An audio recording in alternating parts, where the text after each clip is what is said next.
নিজের স্যারের সাথে বিয়ে হওয়ার মতো জঘন্য কাজটা আমার সাথে হয়েছে। আমি কোনোভাবেই মেনে নিতে পারিনি বিষয়টা। আজও মেনে নিতে পারি না। আর কোনোদিন এটা মেনে নেওয়া আমার পক্ষে সম্ভবও হবে না। একদিন না একদিন তো আমি ঠিকই ওনাকে ডিভোর্স দেব। শুধু সময়ের অপেক্ষা। উনি তোমার কলেজের স্যার ছিলেন? না, উনি আমার ট্রেনিং অফিসার ছিলেন। আমি যখন এয়ার ফোর্সের জন্য ট্রেনিং নিয়েছিলাম, তখন থেকে ওনাকে চিনি। বিয়ে কিভাবে হয়েছে সেই ঘটনা আরেকদিন বলবো। তবে আমি আমার পরিবারের মানুষদের কখনোই ক্ষমা করব না। তারা জেনে শুনে অমন একজন গম্ভীর রকচটা লোকের সাথে বিয়ে দিয়েছে আমার। তাদের জন্যই সবকিছু হয়েছে। তাদের সবসময় ইচ্ছা ছিল আমাকে এয়ার ফোর্সের অফিসার বানাবে। অথচ আমার স্বপ্ন ভিন্ন। তবুও তারা জোর করে আমাকে ক্যাডেট কলেজের ভর্তি পরীক্ষা দেওয়ায়। সেখানে যখন চান্স হলো না, তখন এয়ার ফোর্সে আবেদন করতে বলে। করলাম তাদের কথা মতো আবেদন। টিকে গেলাম সেখানে। এরপর ট্রেনিং। ট্রেনিং ব্রাঞ্চের বাইরে হতেই একদিন ওনার মা আমাকে দেখেছিলেন। এরপর আমার বাসায় প্রস্তাব পাঠানো। আর রাতারাতি 2 সপ্তাহের মাথায় বিয়ে। আমার পরিবারের তো এয়ার ফোর্সের অফিসার খুবই পছন্দ। ছেলের পেশা যখন তাই, তখন না করে কিভাবে? যাই হোক, বিয়েটা হুটহাট হয়েই গেল। এরপর তো আরো কত কিছু হলো আমার সাথে। সে এক বিশাল কাহিনী, আরেকদিন বলবো তোমাকে। রানিয়া উঠে দাঁড়িয়ে সাইড ব্যাগটা কাঁধে নিল। টেবিলে তখনও ওর নতুন বান্ধবী মিশা বসে আছে। ফ্রেঞ্চ ফ্রাই খাচ্ছে মেয়েটা। মিশা উদ্বিগ্ন হয়ে রানিয়াকে বলল, আরো কিছুক্ষণ বসে যাও, মাত্রই তো এলে। না মিশা, আজ সময় নেই। বাসায় মেহমান আসবে সন্ধ্যায়। শ্বশুরবাড়ির লোকজন, বোঝই তো। মিশা রানিয়ার মুখের দিকে তাকিয়ে থেকে বড্ড বেজার গলায় বলল, তোমার জন্য খুব খারাপ লাগে রানিয়া। এতটুকুন মেয়ে তুমি, সবে বয়স 21। এই বয়সে এইটুকু একটা মেয়ে বিয়ে করে নিতে হলো পরিবারের চাপে পড়ে, তার উপরে ট্রেনিং ছেড়ে দিলে এইসবের চক্করে। ও নিয়ে আমার দুঃখ নেই মিশা, বরং খুব খুশিই হয়েছি। আমার স্বপ্ন অন্য কিছু। এয়ার ফোর্সের জব করার ইচ্ছা কখনোই ছিল না। সেই হিসাবে আমি ভীষণ খুশি। তা তোমার হাজবেন্ডের বয়স কত? 28-29 হবে। নাম কি তার? কোন সেক্টরে? Shah Ahmed Abhiyan, flight lieutenant, air defence and weapon control branch, Bangladesh air force, Chittagong. তার মানে তোমার হাজবেন্ড চট্টগ্রামে থাকছেন আর তুমি এখানে? হ্যাঁ। বিয়ের 3 মাস পরেও তোমরা আলাদা থাকছো? কথা হয় না তোমাদের? তার phone number, Facebook ID, Insta ID, WhatsApp সবই আছে আমার কাছে। আমার ফোন নাম্বারও তার কাছে আছে। কিন্তু আমাদের কখনো কথাবার্তা হয় না।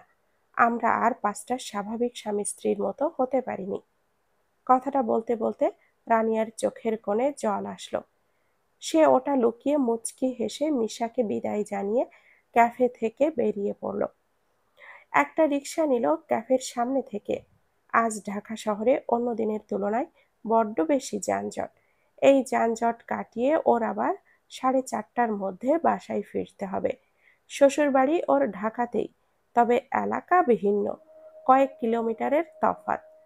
রানিয়ার শ্বশুরবাড়িতে নাকি আজ তার খালা শাশুড়ি বেড়াতে এসেছেন চট্টগ্রাম থেকে। রানিয়াকে দেখতে চাইছেন তিনি। যেহেতু এখনো আয়োজন করে শ্বশুরবাড়িতে তোলা হয়নি রানিয়াকে, তাই ও বাপের বাড়িতেই থাকছে। আজ সেখানে আসবেন ওর শ্বশুরবাড়ির লোকজন। বাসায় ফিরে তাদের আপ্যায়নের ব্যবস্থা করতে হবে তো। মাকে কাজে সাহায্য করতে হবে। বাসায় মানুষ বলতে বাবা আর ছোট ভাইটা। মা একা সব কাজ করে উঠতে পারবে না। রানিয়ার আজ সারাটা দিন বেশ ধকলের ওপরেই গিয়েছে। তার উপরে সন্ধ্যায় আরেকটা ফাঁড়া গেল। শ্বশুরবাড়ির লোকজন তো আসার পর থেকে ওকে কাজ ছাড়া করতেই চাইছিল না। রানিয়ার শাশুড়ি মানুষটা বেশ ভালো। রানিয়াকে আপেল খেতে পছন্দ করে বলে ওর জন্য অন্যান্য উপঢৌকনের সাথে আপেলও মনে করে কতগুলো এনেছিল। তারা চলে যাওয়ার পরে নিজ ঘরে বসে এখন সেই আপেলই খাচ্ছে রানিয়া। ওর মস্তিষ্কে এখন অন্য কিছু চলছে। রানিয়ার শাশুড়ি বলে গেছেন ওকে কিছুদিনের মধ্যে ওই বাসায় বেড়াতে নিয়ে যাবেন। অথচ রানিয়া এদিকে ডিভোর্সের পরিকল্পনা করছে। কিন্তু ডিভোর্সটা দেওয়া যায় কিভাবে? কোনো উপায় খুঁজে পাচ্ছে না রানিয়া। যা করার ওই বাসায় যাওয়ার আগেই করতে হবে। স্বাভাবিকভাবে বললে কি আভিয়ান ডিভোর্সের বিষয়ে রাজি হয়ে যাবে? লোকটা সম্পর্কে যতটুকু ধারণা আছে তাতে রানিয়ার মনে হচ্ছে না ডিভোর্স মেনে নেবে সে। তার আবার রেপুটেশন নিয়ে চিন্তা অনেক। ডিভোর্সি তকমা নিশ্চয় পেতে চাইবে না। এ কারণে হলেও রানিয়াকে ছাড়বে না লোকটা। না হলে সম্পর্কের কোনো না কোনো সুরাহা হওয়ার কারণে এতদিনে তো ছেড়েই দিত। রানিয়া আপেল খেতে খেতে অনেকক্ষণ ভাবলো। ভাবতে ভাবতে হঠাৎই ওর মাথায় একটা দারুণ বুদ্ধি আসলো। চট করে লাফিয়ে উঠল ও। দ্রুত আলমারি খুলে ছোট্ট একটা বক্স হাতে সিম বের করলো। রানিয়া সিমটা ফোনে ঢুকিয়ে আভিয়ানের নাম্বার ডায়াল করলো। এই প্রথম বৈবাহিক জীবন শুরু হওয়ার পরে এই প্রথম লেফটেন্যান্ট সাহেবকে কল দিচ্ছে রানিয়া। রিং হলো দুবার। রিং হয়ে কল কেটে গেল। কি ব্যাপার? অপরিচিত নাম্বার দেখে কি কল রিসিভ করছে না? ভারী মুশকিল তো। রানিয়া একরাশ আশা ভরসা নিয়ে তৃতীয়বার কল দিল। এবার কলটা রিসিভ হলো।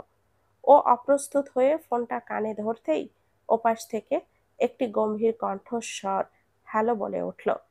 এই পৌঢ় গম্ভীর কণ্ঠস্বর শুনে রানিয়া আরো বেশি ঘাবড়ে গেল। এতটা ঘাবড়ে যেত যে ও ট্রেনিং সেন্টারে আর যখন আভিয়ান স্যার ট্রেনিং করাতো লোকটার ভয়ে সবসময় ততস্থ হয়ে থাকতে হতো। আভিয়ান স্যার হলেন অতিরিক্ত ডিস্টেন্স আর স্ট্রিট লোক। আভিয়ানের সাথে কথা বলতেও ভয় লাগতো সবার। না পারতে কেউ একটা টু শব্দও করতো না। সেই লোকের সাথে কিনা রানিয়ার আজ অপরিচিতের ন্যায় একটা জটিল বিষয় নিয়ে কথা বলতে যাচ্ছে। রানিয়া নিজেকে সামলে শান্ত করে রুমালটা আরো ভালো করে মুখে চাপা দিয়ে বলল, hello, flight lieutenant Shah Ahmed Abhiyan বলছেন? Yes, who are you? Rania মাহমুদকে চেনেন নিশ্চয়, আপনার ওয়াইফ তাই না? Yes, but who are you and why are you talking to me about her? কে হন আপনি তার? আমার পার্সোনাল ফোন নাম্বারই বা কোথায় পেলেন আপনি? শেষাক্ত কথাটা একটু কঠিন শোনালো। ফোনের ওপাশের ব্যক্তিটি কি রেগে গেছে? ঠিক বোঝা যাচ্ছে না। কণ্ঠস্বর কেমন জানি। রানিয়ার কণ্ঠস্বর কেঁপে উঠল।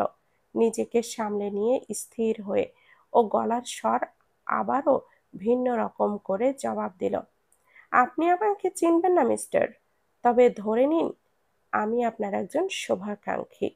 আপনাকে কল দেওয়ার কারণ আছে। অ্যাকচুয়ালি একটা জরুরি বিষয়ে কথা বলার ছিল। কি কথা? ফোন কলের মধ্যেও রানিয়া বুঝতে পারছে ফোনের ওপাশের ব্যক্তি তার সেই বিখ্যাত ভুরু কুঁচকানো প্রক্রিয়ার সহিত প্রশ্নটা করেছে। রানিয়া রুমালটা আরো শক্ত করে চেপে ধরে রেখে জবাব দিল, আপনার ওয়াইফ রানিয়া, সে যে আপনার অনুপস্থিতিতে অন্য একটা ছেলে নিয়ে ঢাকা শহরে ঘুরে ফিরে বেড়াচ্ছে সে সম্পর্কে কোনো ধারণা আছে আপনার? আরে, আপনার ওয়াইফ তো আপনাকে ভালোবাসে না, অন্য আরেকটা ছেলেকে ভালোবাসে। প্রমাণ? রানিয়া আভিয়ানের নিকট হতে আরো বেশি প্রতিক্রিয়া আশা করেছিল এই বোমা বিস্ফোরণের পরে। কিন্তু নিজের কথার বিপরীতে এমন স্বাভাবিক প্রশ্ন পেয়ে আশ্চর্য হলো ও। লোকটা এখনো এতটা শান্ত আছে কিভাবে? তাও এমন সেনসিটিভ কথা শোনার পরেও। রানিয়া কাঁপা কাঁপা স্বরে জবাব দিল, প্রমাণ? প্রমাণ সে তো আছেই, অবশ্যই আছে, একদম পাকাপোক্ত প্রমাণ। রানিয়া মাহমুদ? জি। আভিয়ানের রূঢ় কণ্ঠস্বরে নিজের নামটা শোনা মাত্রই চমকে উঠল রানিয়া। ভয় পেয়ে শুকনো ঢোক গিলল একটা। ওকে আরো ভয় পাইয়ে দিয়ে ওপাশ থেকে ফ্লাইট লেফটেন্যান্ট শাহ আহমেদ আভিয়ান কর্কশ স্বরে বলে উঠল, ইয়ার্কি হচ্ছে? ফাজলামি শুরু করছো তুমি আমার সাথে? কি মনে করছো, হ্যাঁ? মুখে রুমাল চেপে ধরে ভয়েস চেঞ্জ করলে তোমাকে চিনতে পারবো না আমি? নিজের মতো বোকা ভাববো সবাইকে? একবার শুধু ঢাকায় আসতে দাও আমাকে। এসে তোমার সব ইয়ার্কি ছুটিয়ে দেব। আমাকে এখনো চিনতে পারোনি তুমি। ফোন রাখো, ইডিয়েট।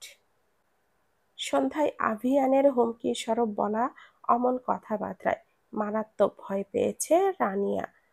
ওর একটা স্বভাব হচ্ছে, নিজেকে যতই সাহসী দেখানোর চেষ্টা করুক না কেন, আভিয়ানের মতো লোকের লুড়ো কথাবার্তায় শুনলেই ঠিকই ভেতরে ভেতরে ভয় পায়। তার উপরে ওকে হুমকি দেওয়া হয়েছে, ঢাকায় এসে নাকি ওকে দেখে নেওয়া হবে, ওর ইয়ার্কি ফাজলামি ছোটানো হবে। কিন্তু রানিয়াই যে ফোনের এপাশে ছিল, সেটা ওই লোকটা বুঝলো কিভাবে? বড় ধাঁধাময়। আভিয়ান যে রানিয়ার নামটা মনে রাখবে, এতটাও আশা করেনি রানিয়া। অথচ বিয়ের দিনও লোকটা এমন ভাব করেছিল, যেন বিয়ে শাদী শ্বশুরবাড়ি বউ নিয়ে তার কোনো মাথা ব্যথাই নেই। রানিয়াকে যে মনে রেখেছে, এই ব্যাপারটা দেখে ভীষণ আশ্চর্যও হয়েছে ও। রাত 12টার বেশি বেজে গেছে। এতক্ষণ প্রায় 1.5 ঘন্টা যাবৎ ঘর বেলকনিময় পায়চারি করছিল রানিয়া। ঢাকা শহরের এক প্রান্তে ছোট্ট একটা 3 তলা বাড়ি ওদের। নিচের 2 তলায় ভাড়াটিয়াদের অবস্থান। রানিয়ারা যেহেতু বাড়িওয়ালা, সুতরাং ওরা 3 তলায় থাকে। রানিয়া এতক্ষণ যাবৎ ভয়ে তটস্থ ছিল। উপায় খুঁজছিল কিভাবে আভিয়ানের হাত থেকে রক্ষা পাওয়া যায়। তার কথা নিতান্তই তুচ্ছভাবে নেওয়া যাবে না। ওই লোকটাকে ট্রেনিং সেন্টারে থাকাকালীন কয়েক মাসেই বেশ ভালো মতো চিনে গিয়েছিল রানিয়া। মুখে একবার যেই কথা বলে ফেলে, সেটা করেই ছাড়ে। তার মানে রানিয়ার বাঁচার চান্স 0%। কিন্তু ও হাল ছাড়ার পাত্রী নয়, কোনোভাবেই ধরা দেবে না আভিয়ান স্যারের কাছে। দরকার পড়লে আরও পাকাপোক্ত প্রমাণ সংগ্রহ করবে, নিজেকে খুব খারাপ প্রমাণ করবে। এতে আভিয়ান নিজেই রেগে গিয়ে ওকে ছেড়ে দেবে। অবশ্যই বিবাহিত হওয়ার পরেও অন্য ছেলের সাথে সম্পর্ক করা মেয়েকে নিজের বউ হিসাবে রাখার মতো লোক আভিয়ান নয়। এটুকু ভালো করে বুঝে গেছে রানিয়া। তাই ও এই পন্থাটা গ্রহণ করলো, অবলম্বন করেই ঠিক করলো। কথাটা মাথায় আসতেই তৎক্ষণাৎই ওর নিজের কলেজের বন্ধু জাহিনের কথা মনে পড়ল। সঙ্গে সঙ্গে এই রাতেই কন্টাক্ট লিস্টের সার্চ করে জাহিনের ফোন নাম্বারটা বের করে ওকে কল করলো রানিয়া। প্রথমবার রিং হতেই কলটা রিসিভ করলো জাহিন। রানিয়া ফোনটা কানে নিয়ে চিল্লিয়ে আফসোসের সুরে বলতে লাগলো, দেখ বন্ধু, আমার কি কপাল। কেন রে, কি হয়েছে? কেউ কিছু বলছে তোরে?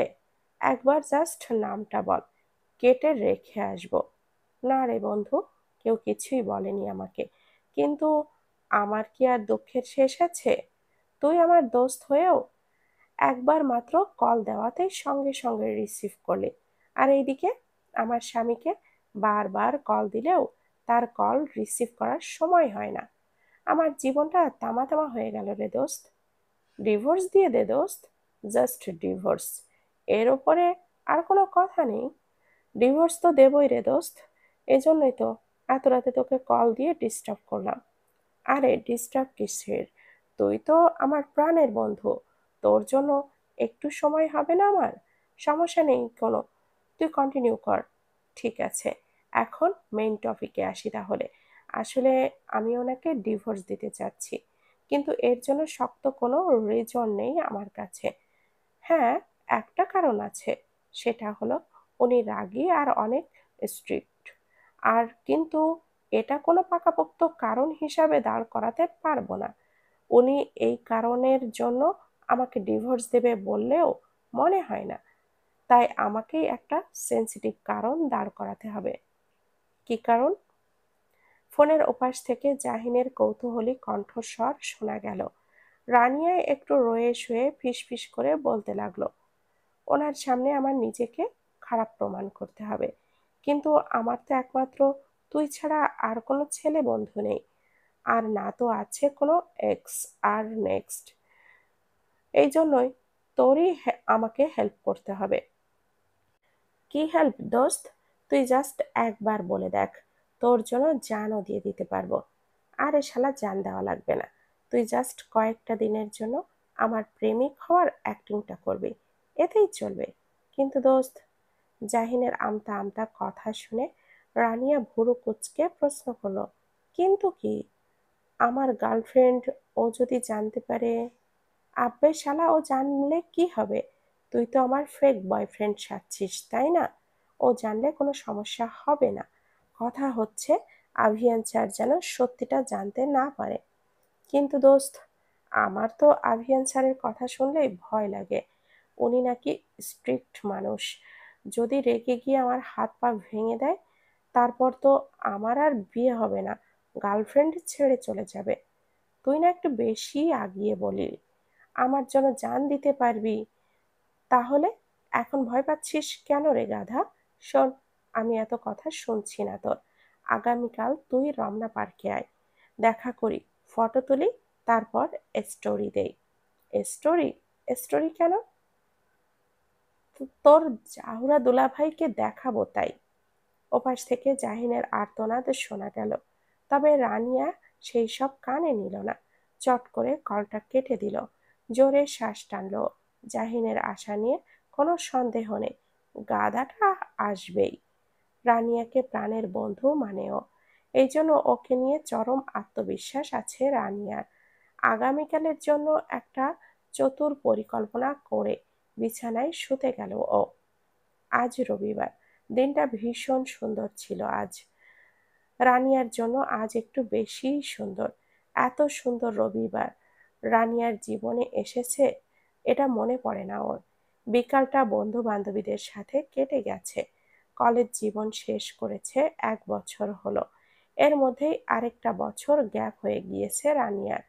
ওর সব ফ্রেন্ডরা অ্যাডমিশন দিয়ে এক একজন এক এক জায়গায় পড়াশোনা করছে।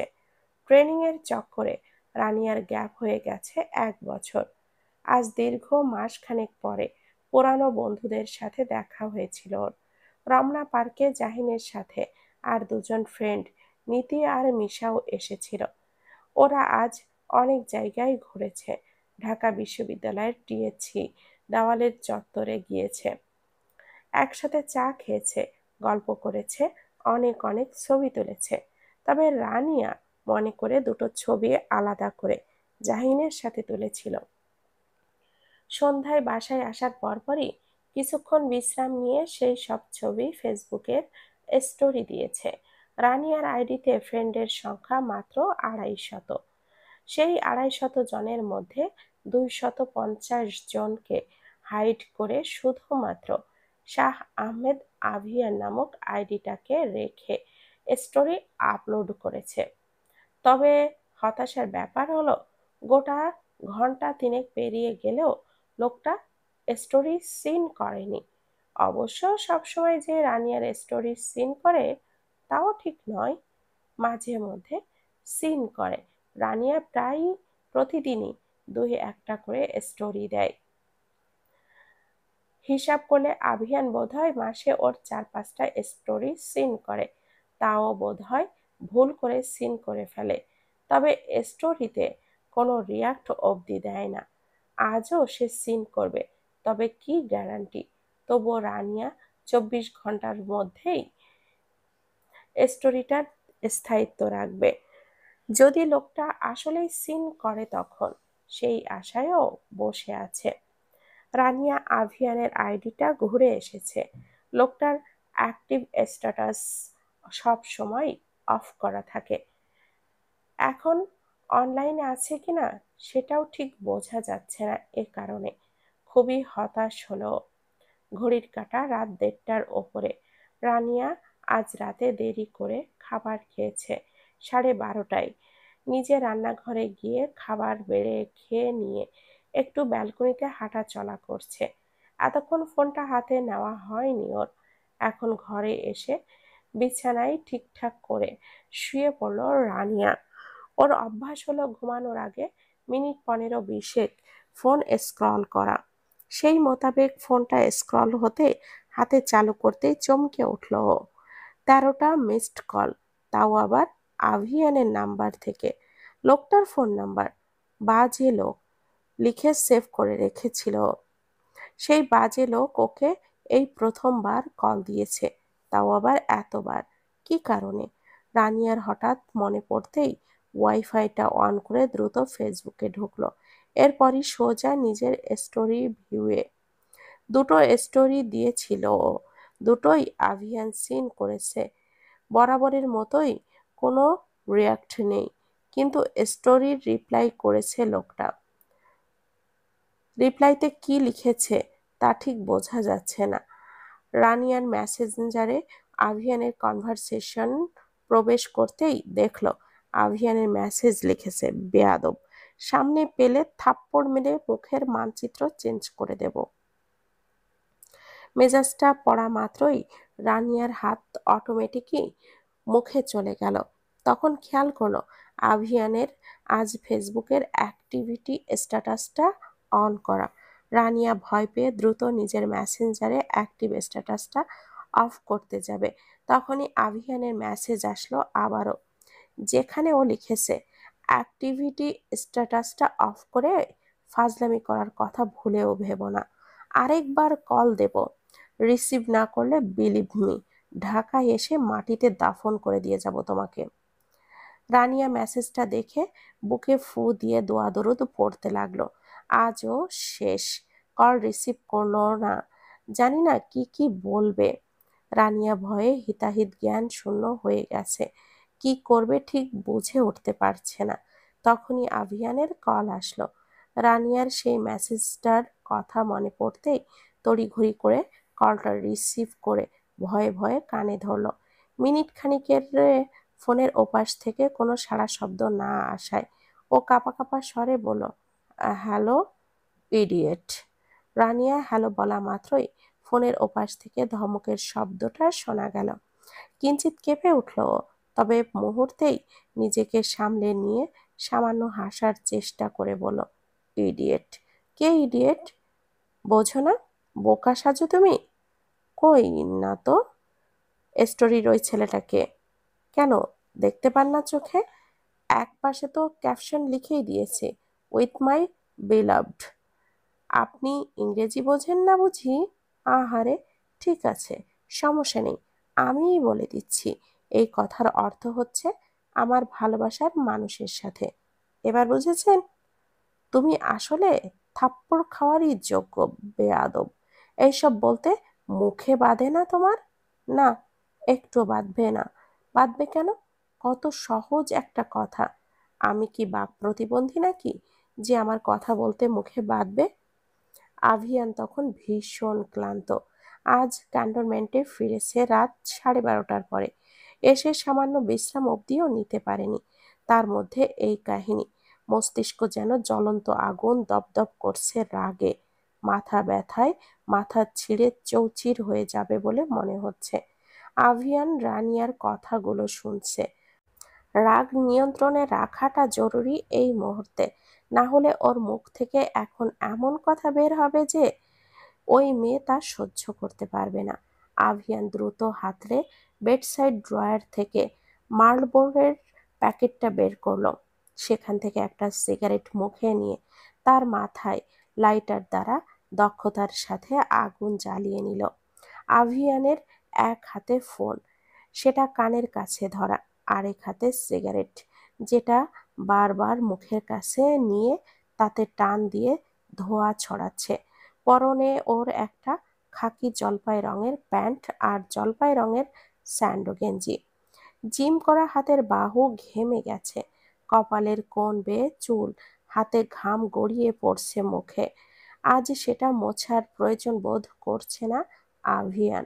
ফোনটা শক্ত করে চেপে ধরে শান্তভাবে, কিছুটা গম্ভীর গলায় গলায় ফোনের ওপাশে রানিয়াকে উদ্দেশ্য করে বলল, রানিয়া, ভালোভাবে বলছি আমি, প্লিজ এইসব কাজ করো না।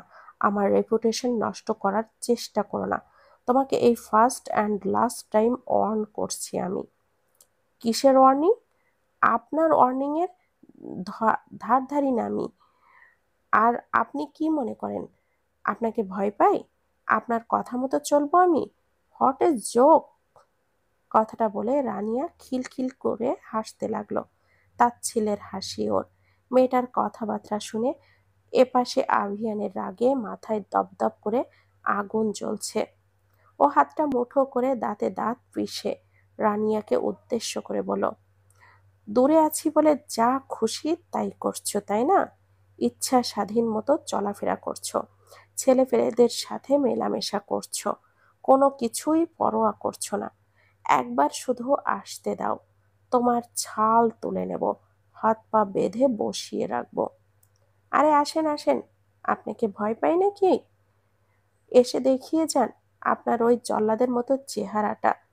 যদিও এই চেহারাটা দেখলে আমার দিন খারাপ যায়, এই জন্য আপনি রাতে আসবেন, ওকে? বিলিভ মি রানিয়া, তোমার এইসব কাজের জন্য যদি টেনশনে আমার আজ রাতের ঘুম খারাপ হয়, তাহলে ঢাকায় ফেরার পর তোমার প্রতিটা রাতের ঘুম হারাম করব আমি। একটা রাতও শান্তিতে ঘুমাতে দিব না। কথাটা বলেই রানিয়াকে কিছু বলার সুযোগ না দিয়ে কলটা কেটে দিল আভিয়ান। এদিকে রানিয়া এতক্ষণ আভিয়ানকে জব্দ করতে পেরেছে ভেবে বেশ আমোদে থাকলেও লোকটার শেষাক্ত কথাটা শুনে চমকে থমকে গেল। অজানা একটা ভয় ওর শির দ্বারা একটা ঠান্ডা স্রোত নেমে গেল যেন। দ্রুত বিছানায় শুয়ে গায়ের ওপরে কম্বলটা টেনে মুখ অবধি ঢেকে নিল। পরপরই চোখের কাছ থেকে কম্বল চেপে ধরে নামিয়ে দিতেই ট্রেনিং সেন্টারে থাকাকালীন আহমেদ আভিয়ানের ওই জিম করা অর্ধ উন্মুক্ত জলপাই রঙের স্যান্ডো গেঞ্জি এবং খাকি প্যান্ট পরিহিত শরীর চেহারা ভেসে উঠল চোখের সামনে। সঙ্গে সঙ্গে মনে পড়ে গেল আভিয়ানের কিছুক্ষণ আগের বলা শেষাক্ত কথাটা, আমার আজ রাতের ঘুম খারাপ হলে ঢাকায় ফিরে তোমার প্রতিটা রাতের ঘুম হারাম করব আমি। একটা রাতও শান্তিতে ঘুমাতে দেব না। কথাটা মনে আসতেই শিউরে উঠল রানিয়া। রানিয়া একটা কাণ্ড ঘটিয়ে একেবারে শান্ত হয়নি, এমন মেয়েও নয়। নিজের উদ্দেশ্য হাসিল না হওয়া পর্যন্ত চুপচাপ বসে থাকবে ও। তাই আজও জাহিনকে নিয়ে আবারও ঘুরতে বের হলো। এমনিতেও জাহিনের সাথে খুব একটা ঘোরাঘুরি কখনোই হয় না। জাহিন আগে শত বলে কয়েও ওকে ঘুরতে সাথে নিয়ে যেতে পারেনি। সেই রানিয়া আজ 2 দিন স্বেচ্ছায় ঘোরার ইচ্ছা প্রকাশ করেছে। জাহিনকে ঠেলে ইমোশনাল ব্ল্যাকমেইল করে আজ ঘুরতে এসেছে ওর সাথে। পার্কে একটা বেঞ্চিতে বসে আছে রানিয়া। জাহিনকে পাঠিয়েছে আইসক্রিম আনতে। জাহিন আইসক্রিম নিয়ে আসার পরে রানিয়া সেটা কেড়ে নিল। জাহিন ওর মাথায় একটা চাটি মেরে বলল, তোর জন্যই তো আনছি, দিচ্ছিলাম তো, কেড়ে নেওয়ার কি আছে শাকচুন্নি? পড়ে যেত যদি, নষ্ট হয়ে গেলে। ভাই আর বলিস না, নষ্ট আর আইসক্রিম, তাতে কিছুই হতো না, আমার জীবনটাই তো নষ্ট হয়ে গেল রে বন্ধু। কথাটা বলেই রানিয়া আফসোস এবং বিলাপ শুরু করলো। জাহিন নিজের আইসক্রিম কামড় বসাতে বসাতে বলল, ওরে আমার মা, এবার একটু থাম, দয়া করে আর কানের কাছে ঘ্যান ঘ্যান করিস না। তোর বিয়ের পরে তোর মুখ থেকে এতবার জীবন নষ্টের কাহিনী শুনতে শুনতে আমার নিজের জীবনটাই ধ্বংস হয়ে গেল। চুপ কর রে আমার মা, চুপ হালা। আমার জীবনের করুণ কাহিনী শোনার মতো কেউই নাই, শুধু তুই আসোস। এখন তুইও যদি পোল্টি মারিস তাহলে মাথা ফাটাবো কিন্তু। রানিয়া জাহিনের দিকে তেড়ে আসতে গিয়েও বেচারার অসহায় মুখখানা দেখে আবারও শান্ত হয়ে বসলো। তারপর হঠাৎই চুপচাপ হয়ে বলল, কি করা যায় দোস্ত বলতো, কোনো সলিউশন দে। ওই ব্যাটা তো আমার জীবনটা জাহান্নাম করে দিচ্ছে। জাহিন কৌতূহল হয়ে প্রশ্ন করলো, একটা কথা বুঝি না দোস্ত, তোরা তো একসাথে থাকিসও না, তাহলে আভিয়ান স্যার তোর জীবন জাহান্নাম করলো কিভাবে? এটাই তো সমস্যা, আমরা একসাথে থাকি না, আর 10টা স্বাভাবিক সম্পর্কের মতো সম্পর্ক না আমাদের। বিবাহিত হয়েও সবখানে অবিবাহিত পরিচিত পরিচয় দিতে হয়, এটাই আমার সমস্যা। উনি কেন আমাকে স্ত্রীর অধিকার দেবে না, কেন আমাকে পাত্তা দিবে না? এই জন্য আমি ডিসাইড করে নিয়েছি, হয় আমার পাত্তা চাই, না হয় ডিভোর্স। তা কতদূর কি এগোলো? পাত্তা টাত্তা তো দিচ্ছে না, ডিভোর্সই দেব। তোর আমার ফটো স্টোরিতে দেওয়াতে একটু কাজ হয়েছে দোস্ত, এখন শুধু ছক্কা মারাটা বাকি। ছক্কা? কিসের ছক্কা? আয়, তোর কানে কানে বলি, আশেপাশের মানুষ শুনলে আবার কি না কি ভাববে। জাহিন কান এগোলো রানিয়ার মুখের কাছে। রানিয়া কানে কানে কথাগুলো বলে শেষ করতেই জাহিন সঙ্গে সঙ্গে ছিটকে সরে গেল। লাফিয়ে উঠে উত্তেজিত হয়ে বলল, না না দোস্ত, তোর সাথে আর নাই আমি। এমন অপকর্মে জড়াস না আমাকে। পা ধরি মা তোর, এবারের মতো মাফ কর আমাকে। তোর স্বামী সত্যি এবার আমার হাত পা ভেঙে দেবে, মেরে টেরেও ফেলতে পারে। আমি অকালে মরতে চাই না দোস্ত। আমার এখনো একটা জিন্দেগি পড়ে আছে, বউ বাচ্চা কিছুই হলো না এখনো। কথাটা বলেই জাহিন কপাল চাপড়ে বিলাপ করতে লাগলো। রানিয়া ওর পিঠের মাঝ বরাবর জোরে একটা থাবড়া বসিয়ে দিয়ে বলল, তুই আমার জন্য এইটুকু করতে পারবি না? গেলে তো শুধু তোর হাত পায়ে যাবে, জান তো আর যাবে না। তুই না আমাকে প্রাণের বন্ধু বলিস? এই প্রাণের বন্ধুর জন্য এইটুকু করলে কি পাপ হবে বল? রানিয়া খুব অসহায়ভাবে কথাগুলো বলতে লাগলো। শুরু হয়ে গেল ওর ইমোশনাল ব্ল্যাকমেল। এমন ইমোশনাল কথাবার্তা শুনে স্বয়ং বনের রাজা সিংহও কান্না করে দেবে। সেখানে জাহিনের মতো বলদ তো মুহূর্তের মধ্যেই টলে গেল। ও বলল, আচ্ছা দোস্ত, তুই যা বলবি তাই হবে। এ কথা বলে দুজনে দাঁড়ালো। সন্ধ্যা হয়ে আসছে, বাসায় ফিরতে হবে। ফেরার জন্য পা বাড়ানোর আগে দুজনে একসাথে একটা ফটো তুলল। সাধারণ ফটো নয়, একটু গভীরভাবে দেখানোর জন্য। রানিয়া জাহিনকে ইনস্ট্রাকশন দিয়ে নিজের কাঁধে জাহিনের হাতটা আলতোভাবে রাখলো। এমনভাবে রাখলো যাতে স্পর্শ না হয়, আবার ফটোতে দেখলে মনে হয় শক্ত করে চেপে ধরেছে। রানিয়াও জাহিনের ওপর হাত আলতোভাবে ধরে দুজন দুজনার দিকে তাকিয়ে থেকে প্রেমিক প্রেমিকার মতো করে একটা ফটো তুলে ফেলল। মুখে একরাশ চমৎকার হাসি, চোখের ভাষায় যেন মনে হয় জনম জনমের প্রেম আছে ওই চার জোড়া চোখে একে অপরের প্রতি। এই ফটো যে কেউ দেখলে এমন কথাটাই বলবে। সন্ধ্যার সময় আসার 2 ঘন্টা পরে একটু ঘুমিয়েছিল রানিয়া। ভীষণ ক্লান্ত ছিল। বিশ্রামও নেওয়ার জন্য সময় শরীর এলিয়ে দিতেই চোখে ঘুম নামলো। কখন যে ঘুমিয়ে পড়েছিল সেই খেয়াল নেই ওর। তবে ঘুম ভাঙলো ওর আম্মার ডাকে। রানিয়া রুমের লাইটটা নিভিয়ে দিয়ে ঘুমিয়েছিল। ওর আম্মা এসে ডাকতেই হঠাৎ ডাকে ধড়পড় করে উঠে বসে। দেখলো ওর আম্মা সামনে খুন্তি হাতে নিয়ে দাঁড়িয়ে আছে। আম্মা প্রায়ই সময় ওর রুমে এসে ওকে ঘুম থেকে ডেকে তোলেন, কিন্তু এভাবে কখনো খুন্তি ধরে তো দাঁড়িয়ে থাকেন না। তাই একটু অদ্ভুত ঠেকলো ওর। হতভম্ব এবং কৌতূহল মিশ্রিত চাহনিতে মায়ের দিকে তাকালো। রানিয়া আম্মা নাজমা পারভিন খুন্তি হাতে খাড়া হয়ে নিয়ে বিছানায় রানিয়ার পায়ের কাছে বসলো। রানিয়ার মা সহজে রাগচটা রাগঝাগ করে না, সেখানে আজ মায়ের কিছুটা রাগী এবং গম্ভীর মুখশ্রী দেখে আতঙ্কিত হলো। ভুরু কুঁচকে তাকিয়ে থেকে জিজ্ঞাসা করলো, কি হয়েছে আম্মা? এত রাতে কি রান্না করছো? আমার মাথা মাথা রান্না করব? তোমার যন্ত্রণায় তো মাথা ব্যথা বেড়ে যাচ্ছে, সেটা কমাতে হবে না? কি হয়েছে আম্মা? রানিয়া আমতা আমতা করলো। নাজমা পারভিন খুন্তি নাড়িয়ে কটমট চাহনিতে তাকিয়ে থেকে বলল, আমাদেরই দোষ, বেশি লাই দিয়ে ফেলেছি তোমাকে। এই লাই দেওয়ার জন্যই তুমি তো ভুলেই গেছো যে তুমি একজন বিবাহিত মেয়ে। তোমার এখন একটু রয়ে সয়ে চলা উচিত। বাইরে এত ছেলে বন্ধুদের সাথে আড্ডা কিসের এখন? আমার কাছে ফোন করে নালিশ করা হবে কেন? কে করেছে নালিশ? তোমার স্বামী, আমার মেয়ের জামাই। ওই রকম সহজ সরল জামাইটা আমার না।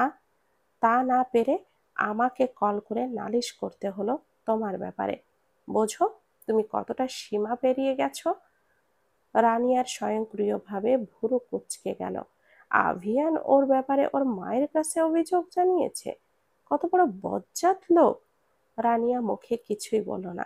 এর মধ্যেই ওর আম্মা বলে উঠলেন, আজ থেকে তোমার ঘরের বাইরে যে পা ছোঁয়ানো বন্ধ। রানিয়া এবার আর চুপ থাকতে পারল না, উদ্বিগ্ন হয়ে বলল, ঘরের বাইরে পা বেড়ানো বন্ধ কেন আম্মা? কি বলছো এসব? কে জারি করে দিয়েছে এই কারফিউ? আভিয়ান দিয়েছে। আভিয়ান দিয়েছে মানে? উনি কেন দিবেন? আমি কি ওনার কথা মতো চলবো ফিরবো নাকি? চলতে হবে। নাজমা পারভিন উঠে দরজার দিকে গেলেন। রানিয়া পেছন থেকে প্রশ্ন ছুড়ল, কেন চলতে হবে ওনার কথায়? কারণ ও তোমার স্বামী। মায়ের জবাবটা শোনা মাত্রই রানিয়া বিড়বিড় করল, বাপরে, স্বামী আমার? মানি না ওনাকে স্বামী। রানিয়ার কথা কেউ শুনল না। আজ থেকে ঘরের বাইরে বেরোনো বন্ধ। সব হয়েছে ওই লোকের জন্য। লোকটা যে এত শেয়ানা তা কি রানিয়া বুঝতে পেরেছিল? রাগে জেদে দুঃখে কান্না পাচ্ছে ওর। নিজের মাথার চুল ছিঁড়তে মন চাচ্ছে, তবে মন চাইলেও সেটা করল না ও। নিজেকে বড্ড বেশি ভালোবাসে। এক স্বৈরাচারীর জন্য নিজের ক্ষতি করবে না ও, বরং শেষ অবধি দেখবে এর। রানিয়া জেদ ধরে অবশেষে বিকালে জাহিনের সাথে তোলা সেই ফটোগুলো ফেসবুক স্টোরি দেওয়ার কথা ভাবল। এগুলো সে 2 দিন পরে দিতে চেয়েছিল, কিন্তু আভিয়ান যা শুরু করেছে তাতে করে রানিয়ার জেদের মাত্রা বাড়ছে বই কমছে না। আভিয়ান যা শুরু করেছে তাতে করে রানিয়ারের জেদের মাত্রা বাড়ছে বই কমছে না। আভিয়ান ওকে দমন করতে চাইছে, কিন্তু রানিয়া তো চুপ করে বসে থাকার মেয়ে নয়। রানিয়া ফটোর সাথে তুমি এসো তবু এসো ভালোবেসে এই গানটা যুক্ত করলো। শেষ মুহূর্তে কি মনে করে যেন ক্যাপশনে ছোট্ট আকারে লিখে দিল, বিয়ে করছি খুব শীঘ্রই, দোয়ায় রাখবেন আমাদের। রানিয়ার আজ 2 দিন চিন্তায় চিন্তায় ঘুম হয়নি। সেই দিন আভিয়ান ওই স্টোরিটা দেখেছিল, তবে স্টোরি সিন করার পরেও লোকটা কিছুই বলেনি। না তো মেসেঞ্জার বা হোয়াটসঅ্যাপে কোনো মেসেজ দিয়েছে, আর না তো কোনো ফোন কল। ব্যাপারটা কি? হঠাৎ এমন করে হার মেনে নিল কেন লোকটা? তার মানে কি সত্যি এবার ডিভোর্সটা দিয়ে দিবে? আভিয়ান বোধহয় ওই স্টোরির কথাগুলো সত্যি ধরে নিয়েছে, এই জন্য চুপচাপ আছে। রানিয়া কি এখন কল দিয়ে ডিভোর্সের কথা বলবে? নাকি এখন? এখন না, বরং চুপ থাকুক।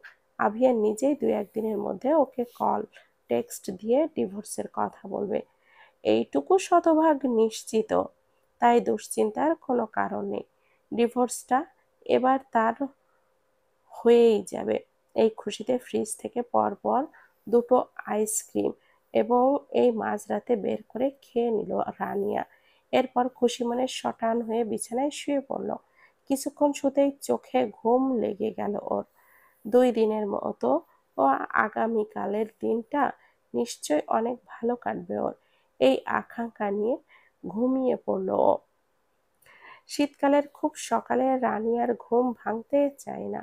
একসময় বেলা 10টা কি 11টা অবধি ঘুমিয়ে থাকে। আজও সেভাবেই ঘুমিয়েছিল। ঘুম ভাঙল ওর মায়ের ডাকে।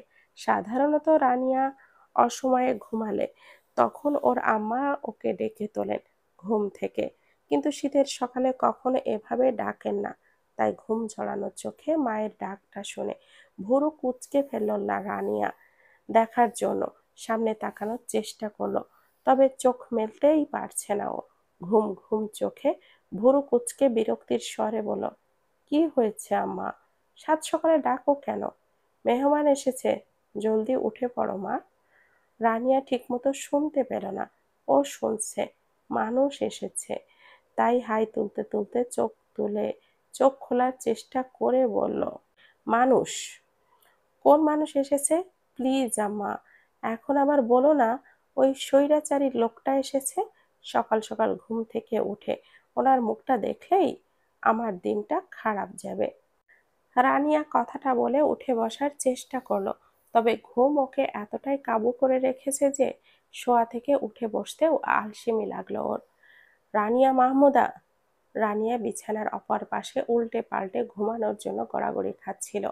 তখনই খুব কাছ থেকে একটা কণ্ঠস্বর শোনা গেল, একটা পুরুষালী তীক্ষ্ণ গম্ভীর কণ্ঠস্বর। কণ্ঠস্বরটা রানিয়ার কানে না বিঁধে সোজা গিয়ে বুকে বিঁধল। কোথায় ঘুম, কোথায় আলসেমি, সব যেন অদৃশ্য হয়ে পালালো।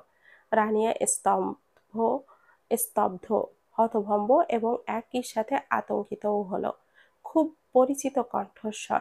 ট্রেনিং সেন্টারে এই কণ্ঠস্বর এবং এর মালিককে ভীষণ ভয় পেত ওরা। সর্বাক্ষণ আতঙ্কিত হয়ে থাকত। সেই কণ্ঠস্বর আজ ওর কাছে, খুবই কাছে। রানিয়া ভাবল ও ভুল শুনেছে। মনকে বুঝ দিতে ওভাবেই শুয়ে থেকেই সামনে থাকা অস্পষ্ট ব্যক্তিকে প্রশ্ন করল, কে আপনি? আমি আহমেদ আভিয়ান। সামনে থেকে একদম শান্ত ধীর স্থির জবাবটা আসলো। রানিয়া চমকে উঠে চোখ খুলে তাকালো, এবার উক্ত নামটা শুনে। তখনই ওকে আরো চমকে দিয়ে গম্ভীর কণ্ঠস্বরটা বলে উঠল, ঘুমালে এমন অশালীনভাবে ঘুমাবে না, ঘুমানোরও একটা শালীনতা আছে রানিয়া। সবাইকে অনেক অনেক ধন্যবাদ। গল্পটির নাম হচ্ছে উড়াল মেঘের ভেলায়, লেখনীতে ঝিলিক মল্লিক। গল্পটি যদি ভালো লেগে থাকে তাহলে প্লিজ একটা লাইক করবেন, আর গল্পটি কেমন ছিল কমেন্ট করে জানাবেন। ভালো থাকবেন, সুস্থ থাকবেন। আল্লাহ হাফেজ।